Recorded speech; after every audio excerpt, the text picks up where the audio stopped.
Hello and welcome into the show. I am Preston Bull. We have Tyler Adams, T-Bag as well. This is Unadvised here on the Sports Animal YouTube, Facebook, and right here on our X account. I need to pull it up so we can get that retweeted. I would say flu game for myself, but that is not exactly the flu. So we won't have a super long show today, but we wanted to come live and talk to you guys today, day after, thank God it's finally over when it comes to Oklahoma State. And we were just talking before we started Oklahoma as well, but that's not the case. They have to play a bowl game. So got that. Let's just get right into college football. T-Bag. It was a fight night in college football. It was a revert back to everything that happened earlier in the season for Oklahoma. And then on Friday, quite frankly, Oklahoma State got their ass kicked in Boulder. Let's start with the Oklahoma game. They lose 37-17 to end their season. Woof is what I would say for that game and for the season for Oklahoma. First half was all right. You know, yes, yeah. Even I was questioning Britt when there's 45 seconds left and 2 timeouts and you don't try to even score. I tweeted it out. It's like when you got a puppy and it's, like you're playing with the puppy and it just rolls over on its back and just submits to you. That's what Brent Venables did in the first half in Baton Rouge. You have 2 timeouts. You got 45 seconds. Look, you're not going to win the damn national championship. All right. So why not try and do something? I understand there could always be like a pick six or a turnover, and that gives LSU a shot. Who cares? Playing scared. Who cares? Exactly. Playing scared, tucking your tail, rolling over like a little puppy. That's how the Oklahoma Sooners ended the first half in Baton Rouge last night. Yeah. So, I mean, I wasn't like too focused in on this game. I was at my brother-in-law's house. I was telling you off air. It was his 30th birthday party, and so I was there watching with a bunch of OU fans. But kind of in the second half, I think everyone was just decided to stop watching because I was like, I could tell no one just wanted to have to keep doing that anymore. No, 100%. Like I said, I've been under the weather the last day or so, and I just after the second half, I just went to my room and watched it from my bed. I was like, I do not care about this. This is terrible football again. So they teased us, they cucked us, if you will, with the Alabama game. And yeah, so that's just the way it goes. I thought last night, when you look at it, you see all the quarterbacks that have ran for 1,000,000 yards on LSU this season. And what do the Sooners do to start the game? Not run the quarterback. It was just a mystifying decision by Joe John Finley to not try and run Jackson Arnold from the get-go. Run the damn QB. Yeah, run the damn QB. I tweeted that out. By the way, that took me like 20 minutes to try and do on my phone. It turns out I'm not good at Photoshop on my phone, so we'll have to fix that. But yeah, run the damn quarterback, man. You have a team in LSU that gave up like 180 yards to Jalen Milroe a couple of weeks ago, and you've got a guy in Jackson Arnold that's ran for 130 on Alabama last week, and you're not going to try and run him from the jump. The first run he ran for like 28 yards. Mm-hmm. It's crazy that they didn't do that. It's over. Now there is a bowl game, but it's over. Who cares about the bowl game, right? There's going to be a new offense coordinator coming in here soon. So this and speaking of that, I mean, they better hire the OC like today or tomorrow. Like they need to get it done as soon as possible. Yeah, they'll definitely have Oklahoma State. Which we can get more into that here in a little bit. But that'll be a long discussion. They got to fire their coordinators first. That is true. But yeah, you have to hire a coordinator, today, tomorrow, like by the start of the week. You need to have that done. I thought last night was one of the worst games. The back end of that defense, like the secondary, had played all season long. And look, LSU, the name of their game is, throwing the ball around the yard, right? And they did that with ease yesterday. So, it's just who knows if I honestly last night I tweeted out I don't even know if Brent Venables could fix this. We'll see. I mean, they're going to give him a shot to fix it, but you've been there 3 years. You've had 2 500 seasons now at this point. I guess technically the first one was 6 and 7 if you include the bowl game, but I'm not counting bowl games in this because who really cares when you're 500 in the season. So you've had 2 500 seasons now at this point in 3 years. You had one where you went 10 and 2. Great year last year, but that was, I don't know, maybe an outlier. It's starting to look like. So Well, I don't know. mean, I didn't think that was an outlier. It's like, look at the Big 12 this year. I don't think it was different last year. It's not great. You got me? Yeah, I got you. Okay. Glitched out there for a second. I mean, I don't want to discredit 10-win season, but I mean the Big 12 has been pretty weak for the last couple of seasons. So I mean, I think that might have a little bit to play with it. If Well, you they had had the it schedule last year, what's the record? Our guy here on YouTube, Sooner Cowboys, says last year they had a bad schedule, like an easy schedule. Yeah. And they still managed to lose to Kansas last year. So it's just, yeah, I more and more I sit here and I'm thinking and I'm like, man, can Brent Venables turn this around?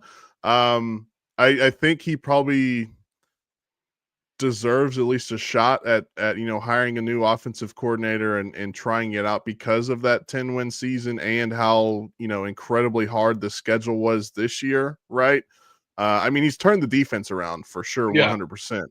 And this was really the first year that they didn't even in that first year when they were still in the Big 12, his first year ahead, they still had a good offense. Last year they had a great offense. This year the offense was terrible because he made a bad hire at offensive coordinator. The offensive line, was so banged up and so hurt that they just couldn't do anything this season at all. I mean, we saw, especially in the Alabama game, when you have the same offensive line for, a couple of weeks, they're able to like gel and stuff like that. And, some of that stuff reverted last night. But it's just, man, there's a long road ahead for this. Do you think Arnold's going to be back? He said last night there's nothing making him want to leave after the game. But again, that means absolutely nothing. Yeah, to me we'll see whenever this offense coordinator hired if he has a quarterback or not. That comes with it. If the OC brings in a quarterback, which I'm gonna assume if they hire someone that has a good quarterback, he's gonna bring his good quarterback with them. Yeah. We'll see. I do still think Jackson Arnold is a talented quarterback. Me too. He just needs an offensive line and healthy wide receivers to be the full. He just needs a fresh start.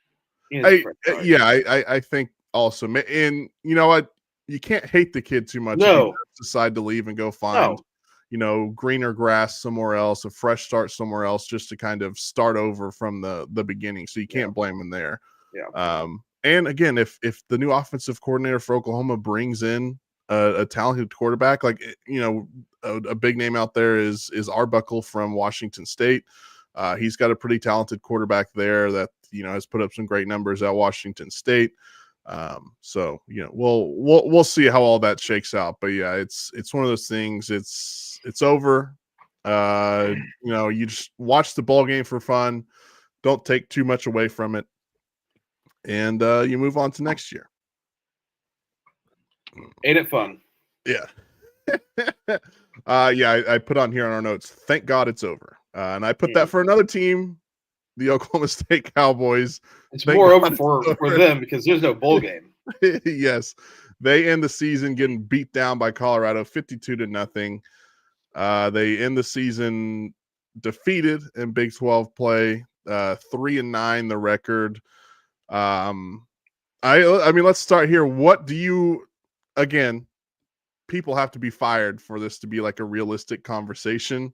But what possibly would you want out of an offensive coordinator or defensive coordinator at Oklahoma State? Because that looks like the direction we're headed with the Cowboys. Defensive coordinator. I mean, offensive coordinator, I don't really care. Like, I don't care as long as they can score points. It could be a triple option for all I care, Yeah. you know. Just put points on the board, right? But defensive coordinator, because I think you could use this for your as a big advantage in the Big 12. I mean, we saw it in 2021 under Jim Knowles.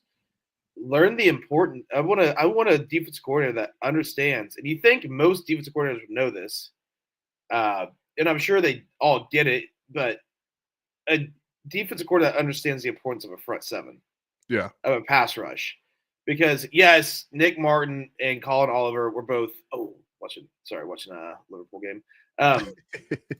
Nick Martin and Colin Oliver both hurt this year. Yes, probably your two best defenders. Yes, I get it, and that helps with the pass rush right there. I get it.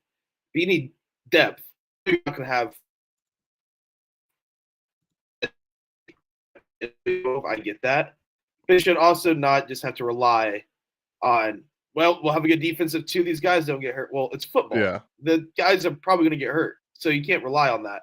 So for defensive coordinator, just a guy that kind of like the Jim Knowles, understands the blitz, understands the pass rush, understands pressure Yeah. with a front seven.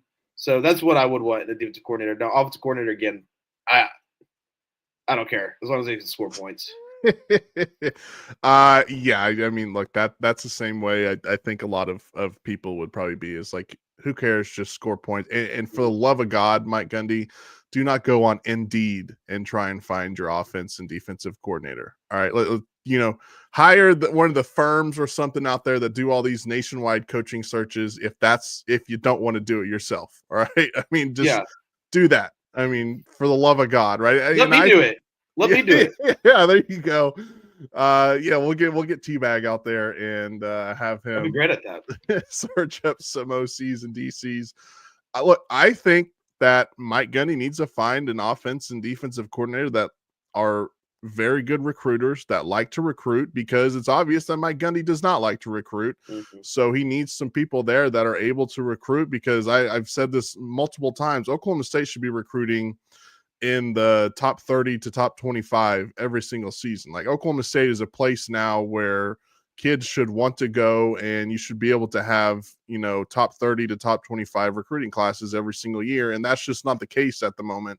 They're in the 50s and 60s and stuff like that. So, and look, it's going to be hard for Mike Gundy to turn this thing around if he doesn't play the recruiting game, or doesn't play the portal game, or, doesn't play the NIL game, because that's how things work these days. And Mike Gundy just refuses to do it. So he has to get out there and recruit. I'm sure he can do it. He's a very, I don't know if likable is the right term. He's a very personable guy, I guess. He seems like personality. Yeah, exactly. He seems like you can sit down and have a conversation with him no matter what your background is, right? Yeah, that's the weird thing. It's like, you think Mike Gundy would be like a great recruiter. You know, like, you think you would be. If you're to like give someone who doesn't know like about culture or about recruiting just in general, like, you'd be like, do you think Mike Gundy's a good recruiter? Like, yeah, probably. It's like, because he's just, everyone knows like about Mike Gundy because of who he is, and you think that would translate to recruiting. Yeah, so I just don't get it from there. Now, if Mike Gundy does go out, overhauls the roster, hires the right guys at coordinator, and wins 8 or more games next year, that might be the best coaching job of all time. Well, I'm having flashbacks from 2022. Now, they weren't as bad as they were this year in 2022, because they started off good. They're like top 10 for half the season. They just had the ultimate collapse. But then everyone hit the portal and stuff. We kept saying, if Mike Gundy finds a way, to win 8 games with this, it's the best coaching job ever. Then he won 10 and went to the Big 12 championship. Yeah.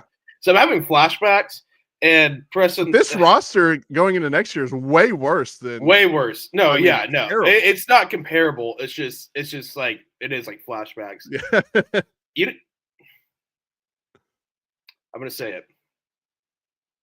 I'm gonna put like $500 on OSU's win total next year over. It's gonna be like 3.5 or 4 or something like that. It's gonna be super low, and Mike Gundy's gonna find a way. He's gonna find a way, because I don't know a lot. What I do know is Mike Gundy, when he thinks about this entire season and the fan base and the critics and the national people, he's just sitting there saying, I can't wait to prove all these wrong. Yeah. and he's going to come out and he's going to make a bowl game next year. I don't know how he's going to do it. I don't know with what players. I don't know with what quarterback. I don't know with who. He's going to find a way to do it. Somehow, some way, he's going to scratch his way to 9 or 10 wins. Right now, I'm like, if you get a win total at 4.5, he's going to probably win at least 5. I'm going to Vegas in May, and if that is out by then, I might have to splash some money on that. Yeah, I might have to do that. So, yeah, I mean, again, thank God it's over. Oklahoma State fans, you endured a lot this season. No wins in Big 12 play. Has that ever happened for Oklahoma State? They haven't won a conference game in a season. I mean, maybe like way back in the day, probably, but in 91, 010. Okay, gotcha. So, that's way before my day. That's way before my day. So, trying to see here. We got you. Okay, yeah, we got you. Let's move on now to all the fights and flag plants we had yesterday. It was and you said it before we started, we missed out on a Bedlam brawl yesterday because the way things were going in college football yesterday, rivals were definitely throwing hands. I mean, it all started off with Michigan, Ohio State, who Michigan beats Ohio State in Columbus. They try to do the Baker Mayfield and plant the flag on the O at midfield. Ohio State players were guarding the O, which I respect that. I can get down with that. Guard your logo at midfield. And then a brawl just broke out at midfield, and it was crazy. It was going from the Georgia Tech game on Friday. Yeah, which was insane as well. Straight into Ohio State Michigan, which the game sucked until like the last 5 minutes when you're like, oh my God, Michigan's actually going to do this. Yeah. And the brawl, that was just, I mean, I haven't felt feelings like that about college football in a long time. Like that made me just. It's romantic, right? I mean, and just like the way they were just showing the fight, like they were just they're Gus Johnson was kind of being an Ohio State apologist. But they're, for the most part, they're staying this quiet and just letting the camera do the talking. And then my favorite part of the whole thing, Preston, is the Michigan players getting maced. Yeah. Getting pepper sprayed by Columbus PD. Yeah. And no Ohio State player gets pepper sprayed. Yeah, at all. It's crazy. Love that. I love that. That's like what rivalries are meant to be, dude. Like you're telling me if there's ever an OU Texas in Norman or Austin and that happened on the field, you're thinking Norman PD is going to just going to pepper spray OU players? No, they're going to only pepper spray Texas players. Yeah. So that was awesome. And plus, Gus and Joel on the Fox broadcast. First of all, Gus Johnson. Michigan wins, but they didn't cheat this time. Really, Gus? Really? That's how we're going to go and just throw Jim Harbaugh's name through the mud like that after the game? He's not even at Michigan anymore. And I just wanted to poke some fun at that. And then they go on and they acted like Michigan players are out there just murdering Ohio State players. Yeah, that's what I'm saying. Gus Johnson's just like, I don't get it. It's like, it'd be like I guess he just must really hate Michigan and like Jim Harbaugh. Yeah. He has to. Cut a lot of their games the last few years, so maybe something happened. I don't know. But yeah, it was pretty annoying. Just like, but we did get a vintage Gus Johnson call on that Jack Sawyer interception. Yeah. Did you hear that call? Where he's like, he can't even breathe. Like that's when I was like, all right, because he's been slacking a little this year. Yeah. So yeah. So that, and then Arizona, you had the what do they call the not the trident, but it might be a trident, like the pitchfork. Pitchfork, I think is what it is. Arizona State tried to plant that at midfield. That Arizona was not having that. UNC, North Carolina. Did you see the mascot fight in Arizona? I did. Yes. I can't tell if that's real or not. I couldn't either because they were literally duking it out, and the cheerleaders were trying to like break them up.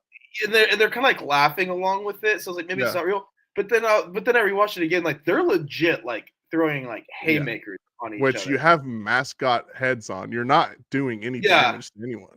So that's the only thing is like, it's like if that was a brawl or if that was just like a script, like they did a really good job of acting that. They're like, all right, we're going full out because they were legit. Like these two mascots were legit, like beating the crap out of each other. Yeah, it was insane.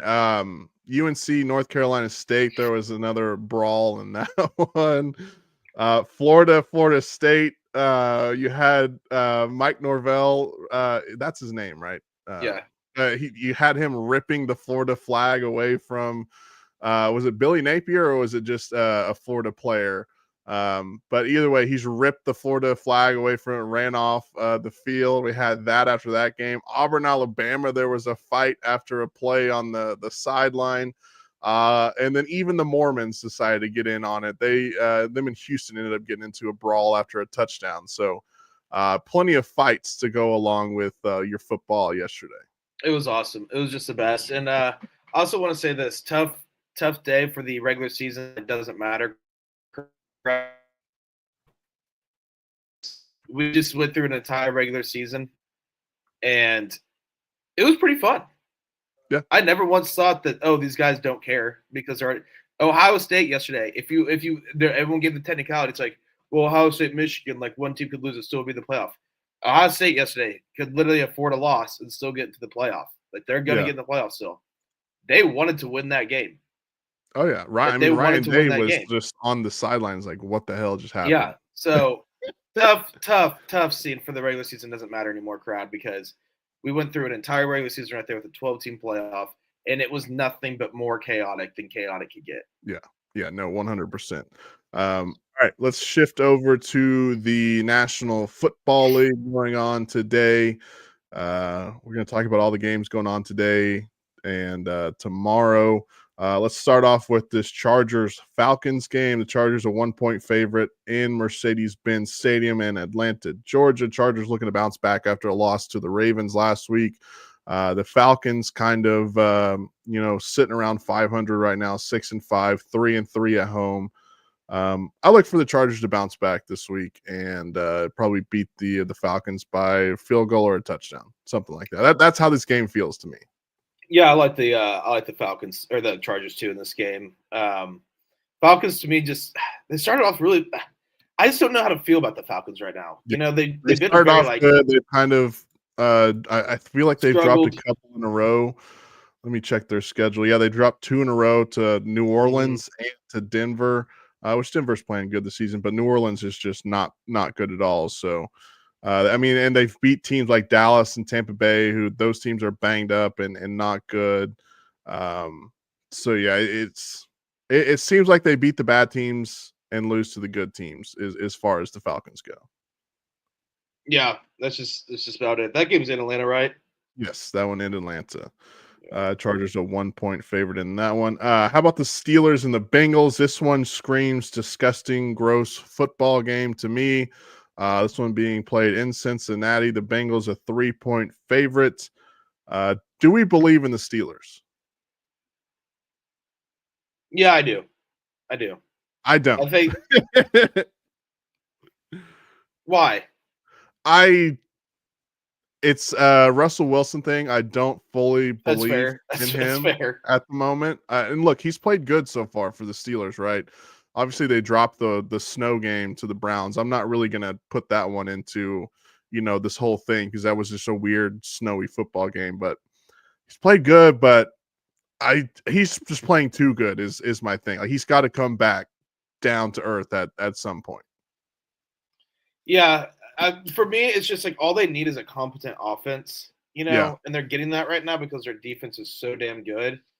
So that's just, but I think today is also going to be a big test because, you see 4-7 Bengals, but the Bengals are obviously a lot better than 4-7. Oh, yeah. So today will be a good test for them. Yeah, the Bengals, the offense is still great. Their defense is terrible, though. So, yeah. We'll see what they can do there. How about the Cardinals and the Vikings? This one's an interesting game. Both of these teams playing well right now. The Cardinals, though, lost last week to the Seahawks. That division, the NFC West, is they're just beating up on each other in that division. And then the Vikings 9-2, 4-1 at home. This one being played in Minneapolis. They're a 3.5-point favorite as well. I like the Vikings in this game. Yeah. I think the NFC West is like the Big 12. Yes. It's fun, it's great, but they good teams beat the hell out of each other. Beat the hell out of each other. There's no great team in it. So I like the Vikings in this game. I do as well. Let's see what else we have here. The Colts and the Patriots. Gross, disgusting. This one being played in Foxborough. The Colts a 2.5-point favorite. This is going to be the game in the noon slate that isn't even on Red Zone at all. Like they're not even going to show any of this. Yeah, that's probably exactly right. But this could also, what's the over under in this game? I have it right here. It is 41.5.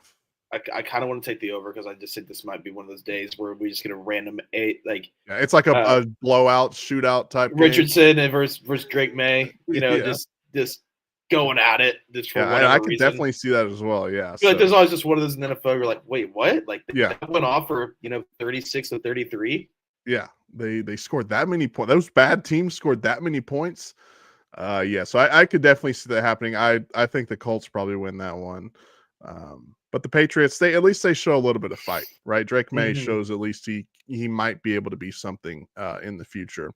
A team that's probably not going to be anything in the future. That's the New York Jets are at home hosting the Seattle Seahawks, who are on a roll. They beat the Cardinals last week. They're 6-5, 3-1 on the road. The Jets 2-3 at home. Jets a 1.5-point favorite. Give me the Seahawks all day, every day of the week. The Jets are just a mess right now. Jets suck, and I hate betting on the Jets. They're not fun. They are. I mean, it's kind of a cluster is how you would describe the New York Jets right now. They are not good. Yeah, do you think realistically that Aaron Rodgers is actually going to play next year? Yes. Not for the Jets. Yeah, not for the Jets, but I genuinely think I don't think he's going to do the full Brett Favre route where he's going to go to the Vikings or anything. But I do think he's going to, because Brett Favre played for the Jets and sucked. They went to the Vikings, had really good success. I think that's going to be the case. I think Rodgers is going to go somewhere else, wherever that is, and play good. And play good. And it's just going to show you just how cursed the Jets are. Yeah, no, that honestly, that would be pretty funny, and it would be really funny if you went to like the Giants or something like that, and played well for the Giants. That would be the ultimate like troll for Jets fans. All right, how about the Titans at the Commanders? Commanders a 6-point favorite in this one. They got to get back on track. They've dropped 3 in a row now at this point, I believe. Yeah, 3 in a row. Can't lose to Dallas like you did last week. So I look for the Commanders to bounce back and beat the Titans. Yeah, they need to. Yeah, they need to. Like you said, losing 3 straight. This is a game you got to win. Yeah, for sure. Especially against a 3-8 Titans team, which they show some type of stuff every now and then with that offense. Will Levis is able to throw the ball downfield. They still have a guy like Calvin Ridley out there, a wide receiver who's still a decent receiver. So, but I just think the Commanders are the better football team in this one. How are the Texans and the Jaguars? The Jags are terrible, and the Texans are not as good as we thought they were. They're a 3.5-point favorite. Yeah, the Texans, man, they just, to me, they just kind of felt like there was something missing all year, and it's we're starting to see that with like their defense and offensive lines not that great. I think it's a sophomore slump type year for them. Not necessarily like CJ Stroud, which probably for him, but like the team as a whole, in their second year with their head coach and quarterback. I mean, they're still a playoff team too, so it's not like it's just been a disaster. But a lot of people had Super Bowl expectations for them, and that's just not the case for them this year. They're just lucky that their division is terrible, and so they'll win that division, make it in the playoffs, and So the Rams at the Saints today. The Rams a 2.5-point favorite in this one. The Saints, they've rolled off 2 in a row since they made the change at head coach. So they're on a roll, but I think that ends today because I like the Rams in this one. Yeah, I'll take the Rams in this one too. But it is hard to go against the Saints right now. Why they have interim coaches too now. Yeah, so that's hard to go against. That is very true. That one played in New Orleans. Rams 2.5-point favorite in that one. How about the Bucks and the Panthers? The Panthers playing a whole lot better recently. Bryce Young playing a little bit better as well. But the Bucks still a 6.5-point favorite. This one being played in Charlotte, North Carolina. How many of the Panthers won out of the last couple? So they won 2. They beat New Orleans and the Giants, and then lost to Kansas City barely last week, which was a half win, We'll count that as a half Yeah, win. yeah, count that as a half win for sure. Only losing by 3 to Kansas City. So, but yeah, the Bucks and Panthers. What do you think about that one? It's right now it feels like the Panthers would be like the sharp pick here kind of thing. But I think the Bucks, they've had such a brutal schedule, and they played the Giants last week and actually just demolished them. And I think they're going to take another opportunity today to try to assert their will. So I'll take the Bucks fairly big in this one. Yeah, I like the Bucks in that one. I would even be They're going to show up to play. I would be comfortable taking that 6.5 as well with the Bucks. So I'm with you on that. How about the Battle of the Birds today? This should have been Sunday or Monday Night Football, but it's not. It's the Eagles at the Ravens. The Ravens a 3-point favorite in this one. I kind of like the Eagles in this. I kind of like the Eagles. I know I kind of like the Eagles outright in that. I'm with you. I don't know why. It just feels like the Eagles. Plus, I'm on a big kick here when it comes to Lamar Jackson playing in standalone games versus not standalone games, and this is not a standalone game. So that would lead me to believe that that's why I want the Eagles in this game. Yeah, I know. I like the Eagles a lot too in this game as well. All right, and then tonight the 49ers and the Bills. Buffalo is 6.5-point favorites. This is going to be a snow game. It's been snowing all weekend in Buffalo. And the 49ers, I don't know if they're going to be able to hang in the snow with the Buffalo Bills. No. Give me Bills -6 or whatever it is. Right now. It's as easy as that. Is that there's like 2 feet of snow in Buffalo, and you got a team from Northern California rolling into town where it's like they're not used to all that snow. So give me the Buffalo Bills. I know people say it shouldn't matter when, and I guess San Francisco really isn't like a warm weather place. It probably gets a little cold there. Yeah, but it's not. But it's not Buffalo cold, and it don't snow like it does in Buffalo. So, give me the Bills. Like an LA elitist saying San Francisco's cold to anyone out that's not from San Francisco is like, no, like 55 degrees, a little rainy, and January is not cold. Yes, agreed. And then how about Monday night, a game that I am going to boycott because it's just so disgusting. The Cleveland Browns 3-8 versus Denver Broncos 7-5. That one being played in Denver. The Broncos a 6-point favorite. Yeah, I don't. Sorry. I mean, the Broncos are going to win by touchdown, I think, in this game. I think it's a touchdown game for the Denver Broncos. Hold on. Okay, never mind. I thought someone got hurt in soccer, and then my phone glitched out on me. I thought Mo Salah was down for a second. I was like, this could not be happening. I've been betting on some soccer recently, by the way, so I might be getting into some soccer. See, that's the thing. I can't bet on soccer. It's like it's hard. That's a hard. It is. Yeah. No, the Broncos are going to roll them. They're going to roll them. Yeah. No, 100%. I'm with you. Yeah. So the Browns Broncos, that's Monday night. All right, anything else before we wrap this thing up and get out of here? College football is still awesome, even if our teams suck. Yes. There's always next year, right? Football is beautiful. Yes, football is beautiful. There's a whole lot of football today. A whole lot of football next weekend as well. You got the conference championship games.